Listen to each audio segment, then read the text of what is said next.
thank you for joining me for this interview.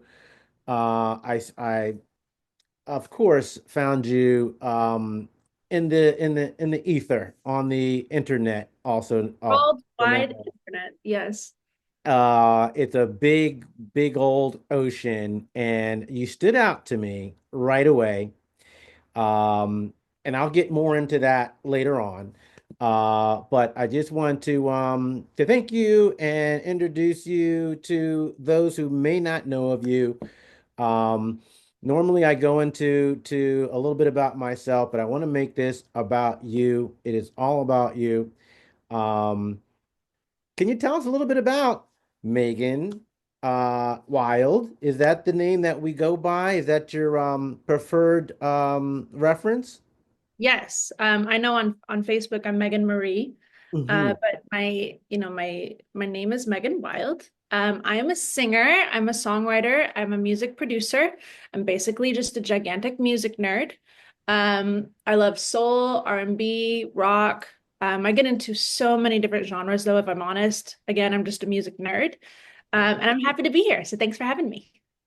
I would you're so welcome. Thank you for being here. And that's one of the things that I found out about you I didn't know before is that you are you call it a music nerd. I call it just, a soulful chick. Thank you. You've got music soul flowing through you, and it's not surprising. You have a lot of background in music. Of course, you're going to be that kind of artist. Um, so tell me, what was tell me about your upbringing a little bit. I really do want to hone in on the backstory of artists.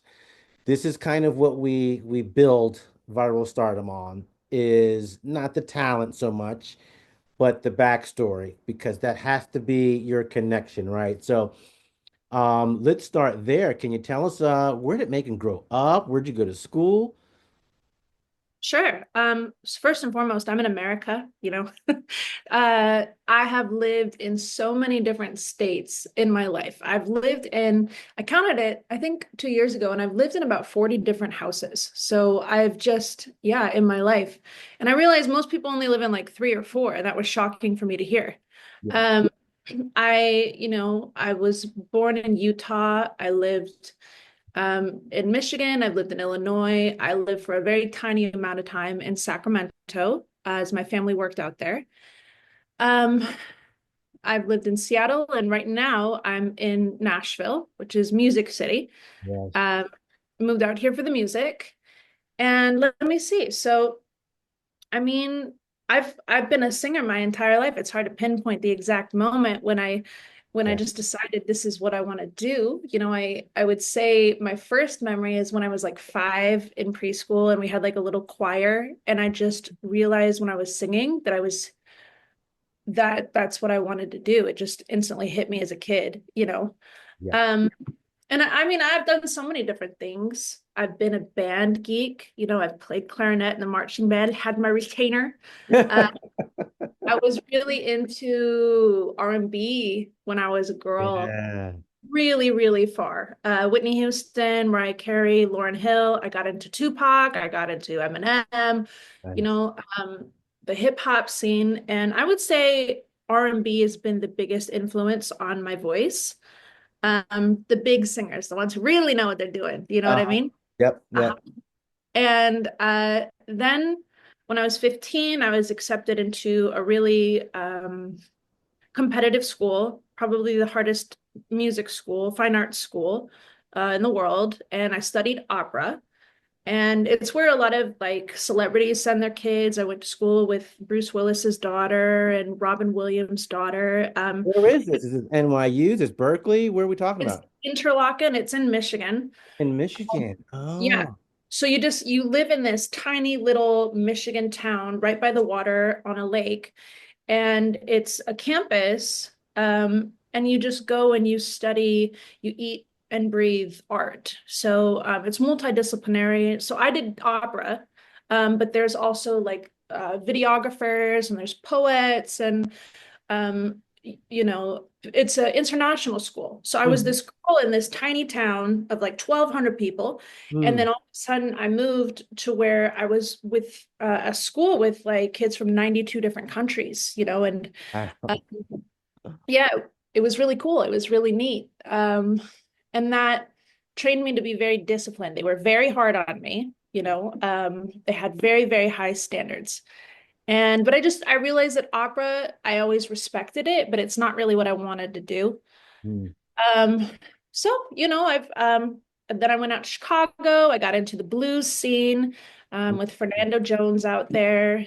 Uh, I've done so much random stuff. What can I say? It's I just a bunch mean, of wow, that is fascinating. I should know about this school. Some reason I didn't. And again, this is why we talk to people about how they got where they are. I went to Manhattan School of Music and with a bunch of jazz heads, and they were mostly New Yorkers and from the East Coast, but it was a very kind of I don't know, exclusive group there. And I didn't really pass the litmus test for continuing in my jazz career. I was lucky to get there. I went to Howard and all that, but I was meant to be more of a business guy, more behind the scenes. I just couldn't stick with the disciplinary part of this. So I understand when you say 92 countries, 1,200 people, highly competitive, you eat, you sleep, you drink, music and composition and theory, all of these things must have Mhm. taken gosh, would have taken a miracle for me to get through something like that, especially as a young kid. Yeah, for me. Um, Yeah, for me, it was definitely a miracle. That's what I mean when I said my teachers were pretty hard on, you know. I really loved my pajamas and sleeping in and Your not. Tupac and Run Can you DMC. imagine me? They were like, I was like, I don't want to sing opera. I want to sound like Tina Turner. And they're like, you can't sound like Tina Turner and do opera. I was like, why not? And we'd get these, Yes. God Well, bless I them. They were really understand. sweet to me, but Why can't you now listen? So, okay, so you're doing opera and you go in there with your as you said, you like the R&B stuff. Was there a curriculum for those who wanted to be in R&B, or did you have to go opera or jazz no. or It what? was fine arts. Okay. When I went during that time, they considered jazz to not even be, it's like a new genre, right? It's a new Oh, experimental genre. And, opera had its foundation in history. So it yeah. was all about classical music. Classic. And I trained with, Josh Groban's voice teacher was my voice teacher. And I had to do all of my scales, every morning as soon as I got up, got to do my majors, my harmonic minors, my natural minors, got to go through all of them. And Yes. I had teachers that would train me in how to sing French, how to sing German, how to sing all of these other languages. I went to France. I failed that test. I did not. My brain doesn't get French, but Italian, I'm pretty good at. Amorilli mia bella, non credo del mio cor, dolce desio de sento l'amor mia. I'm being convinced you're Italian now. Oh yeah. So, um, yeah, they were pretty persnickety. It was mostly about classical music, at least Yeah. for singers, as well as musical theater. So Yeah. I was lucky enough I did take some courses with some Broadway superstars. They weren't superstars then, they are now. Okay. Anthony Rapp from Rent. Okay. I took some training with him. I wanted to have him come. You have a music school, I have music school too. And I looked up his rates and it's like $20,000 for a 30-minute Zoom. And so I was like, wow. Oh, I got 20 him while he grand. was Oh, coming.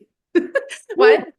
Yeah, I'm sorry. I was shocked. 20 grand for For a, a Zoom meeting. He a he Zoom. was the guy on Rent, Yeah. Broadway. He became famous that way. So Yes. he's very expensive. And I felt, lucky that I got him when he was new and Mm. he was that expensive. But yeah, so I trained in some opera, some musical theater. I really loved learning how to compose. I really was drawn to that. Um they had kids there that were composing for symphonies, so what an experience at 15 years old. Uh, it was awesome. Mm, And jazz people, they're also a little bit hoity-toity. I met some, yes, yeah, yes. they got so in the jazz, they were telling me that they would sleep with the metronome on so that it would be embedded in their subconscious. It's like, dude, you sleep with bing, bing, bing, bing. Yeah, no way. Yeah, yeah. So they're a little bit of a different breed of those jazz guys. I wish I could have been a fly on the wall. I came up in that jazz kind of idiom, and my dad played jazz saxophone for a little bit, so he was thrilled to see me go into this discipline. But I actually wanted to play football. And I did play football. So, putting in the time and going over the exercises and all that, that just took away from me being out there, learning how to do it down and out and and up and out and all those kind of things that you do in football. So anyway, I do love hearing about how you got through school. So after school, at what period did you actually, were you actually to make a career out of this? How did you transition that?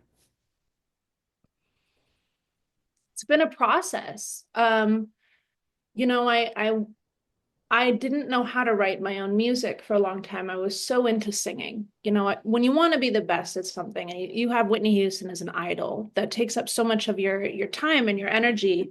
And I went out there and I was asked to do a lot of covers, you know.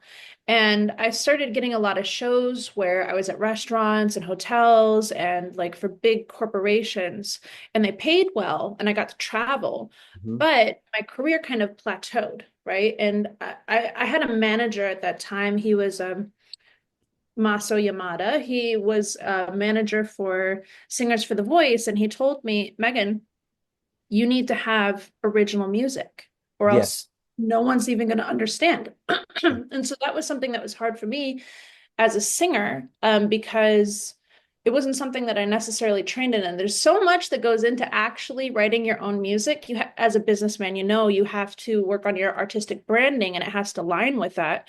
So I just, let me see, I went to Berkeley and I studied some songwriting there, and that really helped. It, it was really about defining my sound and Mm, getting the mm, hang of everything. mm. Um, Working with lots of players and knowing how to communicate my ideas to them, guitarists, drummers, getting the right people, getting rehearsals. And once I started really getting into that, people could see me as an artist and not see there's a girl singing, Whitney Houston. It was Megan now. Mm. And that's really what started to take my career off, is people recognizing who I am versus me singing someone and sounding really good. Yeah, yeah. Such a good point. It is about you defining who you are and people getting in touch with you as an artist, as an original artist.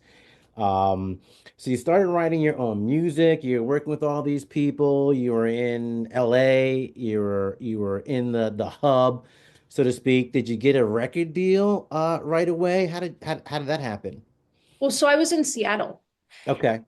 I It's really important to live where there's a relevant music industry. I Mm, don't want yeah, to sound mean. yeah, Seattle's really drawn for Nirvana and the 90s yeah, punk rock scene, Soundgarden. yeah. And so I was working with a lot of those people who were incredible, but it wasn't my genre. Hmm. And I don't necessarily think that they respected me. They Mm, respected my talent, but it wasn't really what they were into. You know what I mean? yeah. So I moved out to Nashville, and it's like a real industry out here. It shocked me that there were buildings where people went and worked in like management and record labels and BMIs out here, and everywhere you drive, and there's this place called Music Row Hmm. where I think it's like 200 different record labels, and you can just walk on the sidewalk. It's the same one that Taylor Swift walked down, and go in and talk to them. I haven't done that yet. Uh, but right now, I'm an indie artist. I have had some opportunities, but I didn't feel that they were right for me. Okay. Uh, I'm really, really independent as a person, and I don't like anyone to define my sound. And I would have to find people, that understood me. And they're out there, but I haven't found a, record label that has really gotten there for me yet. Okay. Well, I understand that. The independent artist has now become just as viable as a major record label, a major as they call them. The distribution process has been turned on its head, and you really actually can make money and a career out of being an independent artist. But I find you must perform, right? You can stream a million streams all day long. You're going to get maybe recoup what you put into it, but you really put your music out there to promote you, so people can come see you perform, and maybe you'll get into a big stadium, and thousands of people will show up and follow you around the world. At least that's how I think. Do you agree with that? And as far as an independent artist or not? I think that when people see an artist live, it changes them and transforms them. There's a very deep connection there. But then sometimes I think about how I've never met Beyonce and I've never gone to her concert and I feel so connected to her. You know what I mean? And I think we're living in an era with there's so much content and you can really define who you are as an artist and tell your story through content that people still have that emotional connection to you. Yeah, I agree. Have to admit, social media is also important. And I guess you don't have to sell music. If people want to know who you are, they can go to your social media, which is how I found you. So I have to agree with you there. Um, all right. Well, viral stardom, just to plug, is all about people from all types of backgrounds, whether you're studied classical artists or, you just kind of have a itch to do this thing, and you're in your mom's basement and you got a little laptop and a beat machine. I've seen people do that, and they impressed me so much. It just made me think, man, is everybody out there talented? Because there is so much of that out there. But again, we seek to find out who you are as a person, not just your talent. So I want you to talk about I guess your humanitarian life. Can you tell us about that? Yes, I got really into my humanitarian work. I would say it almost overtook my life. Um, how that started is when I came out here and there was the Salvation Army in Chicago, and they had found one of my music videos. And they reached out to me and told me they wanted to have a meeting, to talk about child sex trafficking specifically, Oh, which is going on all over the world. And I had a meeting with them, and I had no idea how prevalent it was. I had no idea the extent of damage that it was causing. And it just broke my heart to hear about these little kids yeah, and what they're going through in the shadows of society. yeah. And so they asked me, to write a song to bring awareness to it, which is very difficult Mm, um, as a musician, as an artist, to write about such a sensitive topic, such as rape for, children being raped. So I decided to tell, a story about it because people, they don't really listen to facts, they don't listen to statistics, they are drawn to stories. mhm. And these kids, they unfortunately are never able to tell their story.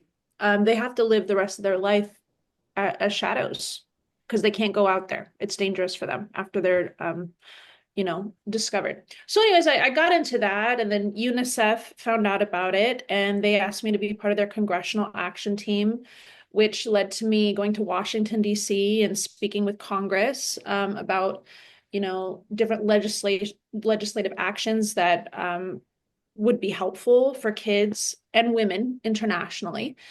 Um, and then I just kept following that path. And again, the internet, the worldwide internet. I had an African senator find my music online, and she really loved it. She said that I sounded like Whitney Houston. Mm, And so then she showed my music to the founder of an organization called African Women's Leadership Organization, which exists to support African women, not just in Africa, but African women all around the world. okay. And they invited me out. Oh, a princess found me as well. She's a UN global ambassador. The internet's a crazy place, right?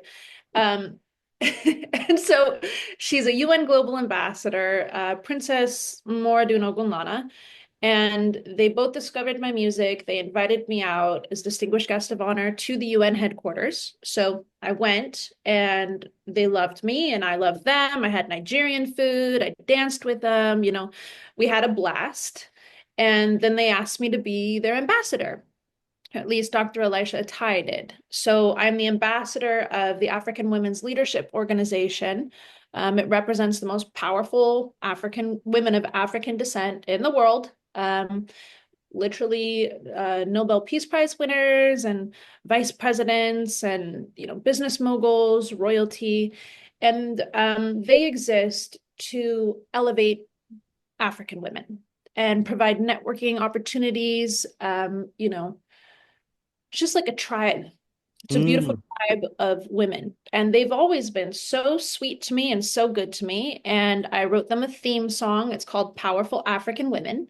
And I went out to the UN headquarters and I performed it last year. That was really exciting for me.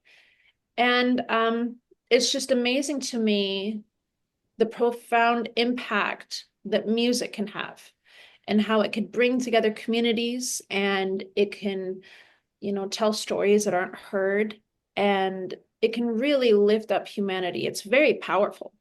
Um, so yeah, I started writing more music with a humanitarian bent, and I feel that it's really enriched my life. I would suggest any artist do that about something that they're passionate about. that's such a good point, and congratulations and so on. What an esteemed honor to be invited to do that. And they found you, so that speaks volumes to your craft. And, really it's probably a good time for me to say this, your social media is powerful and you got to put out there what you want back. And I think that kind of gets lost in translation a little bit. And we see what's going on with TikTok. This is just getting to be a mess. And excuse me, I'm all about kind of putting a better face, or not even a better face, but changing the narrative that goes with social media, because there is more negative out there than there is positive. And I believe that's just because we're not looking for the positive. So I want to spotlight you in this way. You remind me of, like, if Angela Jolie could sing, maybe she'd look like you. You'd be her. No, no, She, that's quite a she's compliment, but she's thank quite you. she's quite diverse in a lot of ways, and it's kind of unexpected that this comes out of people who are just beautiful and talented. Yes, they also have a heart and a humanitarian spirit. I do a lot of volunteer work myself, and I always talk to my colleagues and people I work with about that. Um, Okay, so let's talk about your school here, because you didn't stop at just being an independent artist and being a I'm humanitarian. a business lady. You decided to be a boss, man, and you've got this school, and I don't know, It said, I heard that this is the largest of the Facebook schools Oh, for no, no, no. Okay, so that's a Facebook group. group. It's the largest Facebook group for singers. Um, it has 134,000 members. Wow. Um, yeah, that's a really fun story. That's a crazy story. It's just a crazy story. I just started owning it. I think 2 months ago. Okay. Basically, what happened? Do you want to hear the story? It's a I crazy. so want to hear this story. It's really crazy. I couldn't believe this happened. Okay, so I was studying digital marketing and they were talking about the importance of having a Facebook group. Um, so I was like, okay, well, I don't even know what that is. I've never been a part of a Facebook group. So I just went and I looked at some singers groups and I joined one. And it said at the beginning, introduce yourself, share a photo. So it's like, hi, I'm Megan, I'm a singer. Here's a photo. And I posted up online. And I had so many horrible comments on it. I had so many people, sexually harassing me. Mhm. And I contacted the owner and I was like, "Hey, they're saying these offensive things about me. Can you please take them off?" And he wouldn't. And some of these things, I mean, I've never experienced that in social media. I know that it happens to a lot of people where you go to like a big community and you don't know who's interacting with your post, right? Of course, yes. But I had some really, really mean comments. And so I said, you need to take this off, sir. Like I'm gonna drop out of this program, whatever. I'm gonna remove my post because these are really offensive. And he refused. So actually what he said to me is, I will look into this, don't worry. And then I woke up and he had blocked me from the whole group. And I was heartbroken. I was like, how come I have to suffer because they're acting like this? This goes against the The community. moderator to do all this stuff, to make sure everything is. Yeah, the moderator was saying some stuff too. So, they kicked me out. I was so sad. And also a little bit, what's the word? I, I didn't want him to get away with that, right? So I went to the number one group in the world. Was like, I'm going to join that group and I'm going to talk to that owner and see what we could do, right? Oh, And so wow. I contacted her, and the owner, unfortunately, she was really sick, and she was in the hospital, and she said, I can't take this group anymore. I'm going to give it to someone else. So everyone who wants to be the owner of this group, please submit all of your information, your materials, how you envision this group going. And so I submitted all that. And the same day that I was blocked out of that other group, I became the owner of the world's largest group. Oh my God. For the Isn't that win. crazy? I was like, is this God? What is this? Yeah. Wow, that is Yeah. crazy. Yeah. I feel like it was divine justice, if I'm going to be honest. Definitely was. Look at that. Oh my God. So Yeah. this was one other instance of, you being in the right place, right time, people finding you and I have to say, you make it look easy. I mean, I know it's not. I I know didn't it's not. I feel like in that instance, it had to be divine justice because It's she under. literally posted it that day. You know what I mean?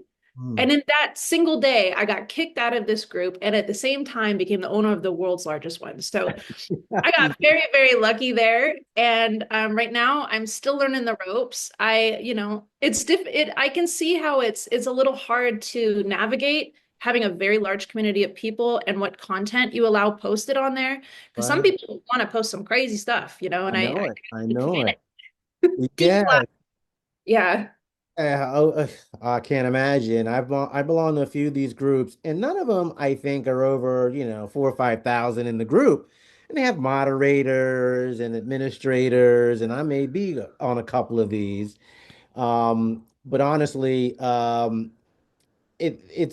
it's something that I know if I were to do myself, I would probably spend all my time doing that because it can grow even over 100 people. You have to manage posts every single day.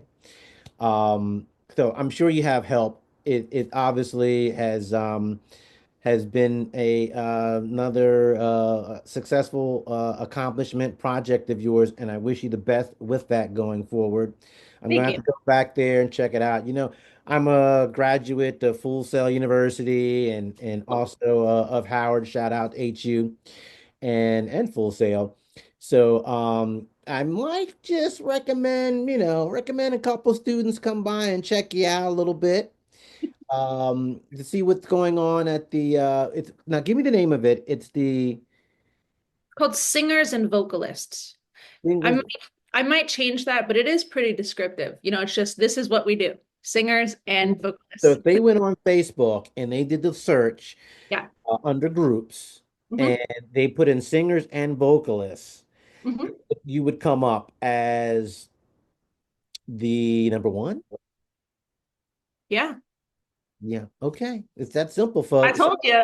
I went straight to the number one. I was like, I'm not gonna let this guy just block me like that. I went to the number one and I ended up voting it. It's So like a Taylor Swift kind of redemption story, right?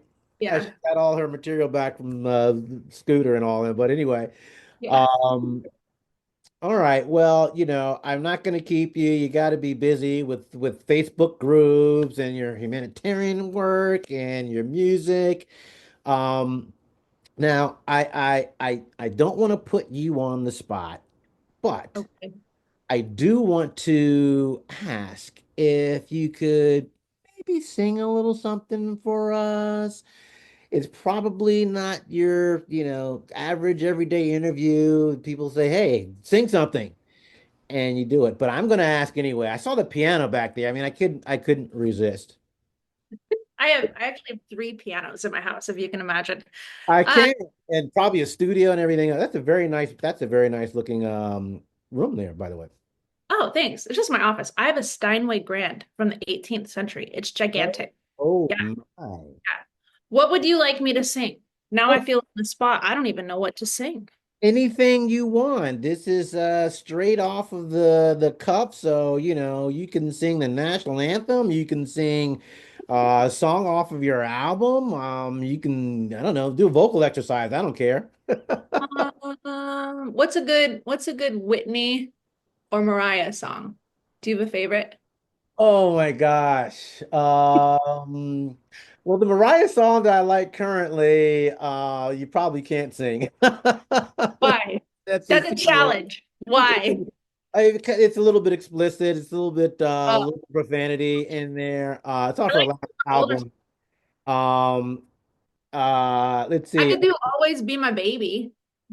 Oh yeah, yeah, yeah, yeah, yeah. I That's haven't a seen good it all one. today.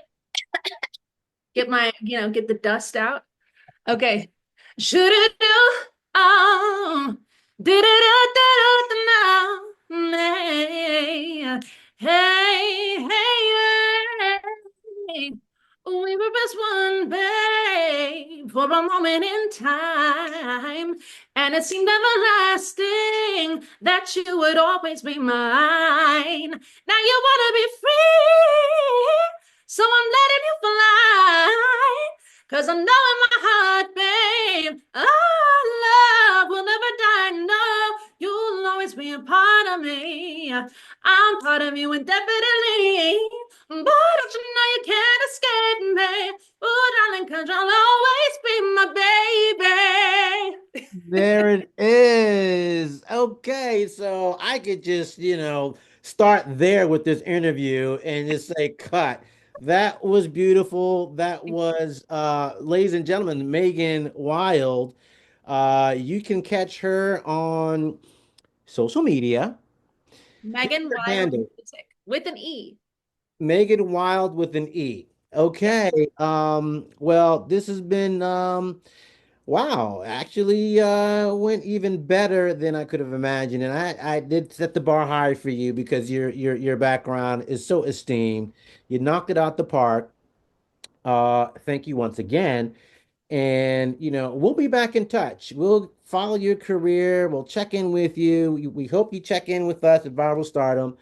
And say, send us some students, man. We'd love to have them.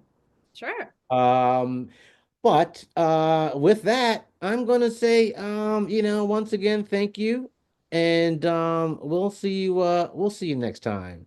All right, thanks so much for having me. Loved it. Thank you so much. Okay, bye.